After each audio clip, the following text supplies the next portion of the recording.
बहुत समय पहले की बात है। एक सुंदर और शांत जंगल था। हरे भरे पेड़, रंग बिरंगे फूल और मीठी मीठी हवा। इस जंगल में एक नन्हा खरगोश रहता था, जिसका नाम था बनी। बनी बहुत मासूम और शर्मीला था। वह पूरे दिन अपने बिल के पास गाजर खाता, फूलों से खेलता। लेकिन उसे एक बात हमेशा खटकती थी। उसके पास कोई दोस्त नहीं था। हर रोज जब वो पेड़ों की ओर देखता, तो उसे एक तोता दिखाई देता, टिंकू। टिंकू हरा भरा और बहुत चतुर था। वो अक्सर उड़कर पेड़ों के बीच झूलता और जोर जोर से गाता, मैं हूं टिंकू तोता, सबसे होशियार। बनी मन ही मन सोचता, काश टिंकू मेरा दोस्त बन जाए। वहीं दूसरी तरफ एक और सुंदर आवाज जंगल में गूंजती। ये थी एक नन्ही बुलबुल, जिसका नाम था मीठी। मीठी बहुत सुंदर गाती थी और उसे सब पसंद करते थे। लेकिन मीठी और टिंकू दोनों एक दूसरे से नहीं बोलते थे। दोनों सोचते थे कि दूसरा बहुत घमंडी है। एक दिन बनी फूलों के बीच खेल रहा था। तभी एक तेज आंधी आई।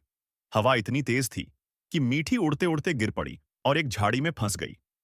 बनी भागकर उसके पास गया और डरते हुए बोला, "त तुम्हें चोट तो नहीं लगी?" मीठी कराहते हुए बोली, "थोड़ी सी, मैं उड़ नहीं पा रही।" बनी ने धीरे धीरे झाड़ी से उसकी पंख छुड़ाए और उसे अपने घर के पास लाकर आराम करवाया। तभी टिंकू भी वहां आ गया। उसने दूर से देखा कि मीठी को चोट लगी है। टिंकू बोला, क्या मैं मदद कर सकता हूं? मीठी ने हल्के से मुस्कुराकर कहा, हाँ प्लीज, अगर तुम मेरे लिए कुछ पानी ला सको। टिंकू उड़कर झरने से पानी ले आया। तीनों वहीं बैठकर बात करने लगे। यह पहली बार था जब टिंकू, मीठी और बनी एक साथ बैठे थे। नई दोस्ती की शुरुआत मीठी बोली, बनी, अगर तुम ना होते तो शायद मैं उस झाड़ी में ही फंसी रह जाती। बनी मुस्कुराया और बोला, मुझे अच्छा लगा कि मैं किसी की मदद कर सका। अब मुझे भी दो दोस्त मिल गए। टिंकू बोला, हमें पहले ही दोस्त बन जाना चाहिए था। हमें लगा कि हम एक दूसरे को पसंद नहीं करते, पर असल में तो हम सब बहुत अच्छे हैं। तीनों हंसने लगे और उनकी दोस्ती की शुरुआत यहीं से हुई। अगले दिन तीनों दोस्त खेल रहे थे। तभी जंगल में अफवाह फैल गई कि भूरा सांप फिर से जंगल में आया है। वह छोटे जानवरों को डरा देता था और उनके बिलों में घुस जाता था। सब जानवर डर गए, लेकिन बनी, टिंकू और मीठी ने ठाना, हम मिलकर कुछ करेंगे। बनी बोला, मैं उसकी बिल के पास रखी गाजर के ढेर के पास बैठूंगा, जैसे मैं कुछ नहीं जानता। मीठी बोली, मैं एक ऊंचे पेड़ से सब देखूंगी और आवाज दूंगी जब सांप आए।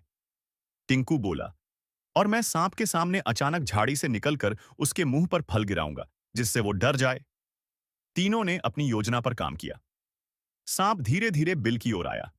मीठी ने देखा और गाया, आ रहा है, सावधान। बनी वहीं बैठा रहा, डरते डरते। जैसे ही सांप सामने आया, टिंकू झाड़ी से निकला और एक बड़ा सा आम उसके सिर पर गिरा दिया। सांप चौंक गया और भागने लगा। मीठी ने जोर से गाना गाया, भाग, भाग ओ सांप राजा, यहां नहीं तेरे जैसे का राजा। बनी भी जोर से उछला और बोला, अब यहां दोस्ती का राज चलेगा, डर का नहीं। सांप डर के मारे जंगल से बाहर भाग गया। जश्न का दिन अगले दिन सारे जानवर तीनों दोस्तों की तारीफ करने आए।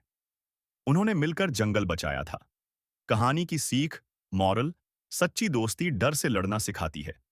समझदारी, हिम्मत और एकता से हर खतरा दूर किया जा सकता है।